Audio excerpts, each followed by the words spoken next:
When I was 8 years old, my mother tried to kill herself right in front of me. I was in my bedroom playing with my Barbie dolls. She ran into my bedroom, ran right past me, and jumped out my bedroom window. She managed to hold onto the ledge so she didn't hit the ground. And I ran and I looked out the window and I said, "Mom, what are you doing?" And she said, "I can't handle this anymore. I can't handle this anymore." And she's crying. And so because all behavior is learned, at the age of 8, I learned that suicide is a viable option when we don't have the right coping mechanisms to deal with life's problems. And we say we can't handle it anymore. Well, after witnessing my mother's attempt to commit suicide, I made my first suicide attempt at the age of 10, and then I tried again at the age of 14. Thankfully, I got onto a different track in life. I became more interested in teaching people how to handle it instead of giving into that they can't handle it.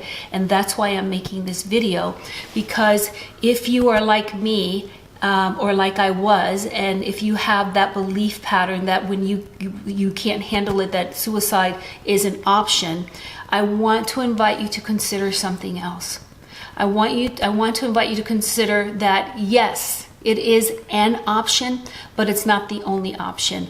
And if you do consider that option, it's a permanent one that is most likely influenced by a temporary circumstance, person, or situation. Right? Because nothing stays the same. If you stick around long enough, everything changes. So whatever is the impetus to have you take your life, it's going to change. You don't have to check out for it to change. Now, granted, maybe there is something or someone in your life that needs to metaphorically die. Like it needs to just get away from you. Yes, I'm sure. And trust me, I've been there too. Then that's what you want to address. But don't collapse that with who you are.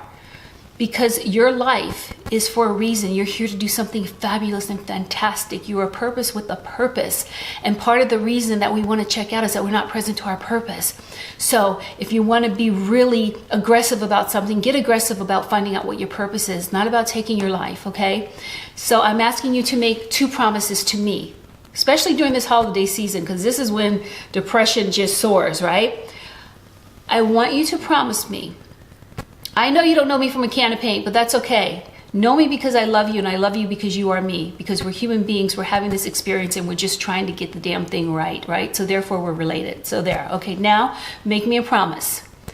Make your fellow human being a promise that before checking out and doing something like committing suicide, that you will, 1, first get in a conversation with another person. Get out of your head. Your head is a dangerous neighborhood. You do not want to be there alone.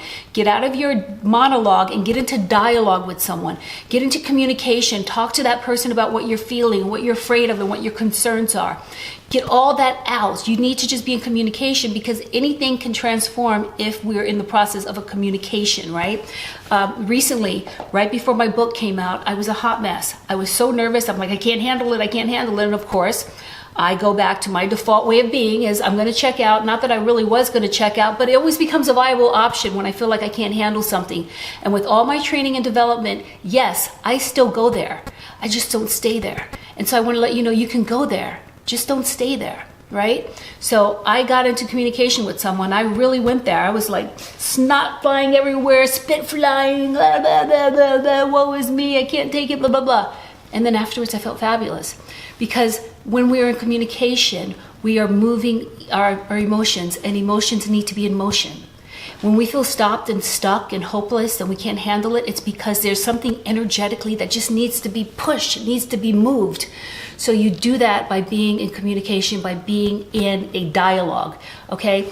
The second way you can do that, if you can't find someone to be in dialogue with right away, then dance. Keep that favorite song of yours at the top of your playlist and just dance.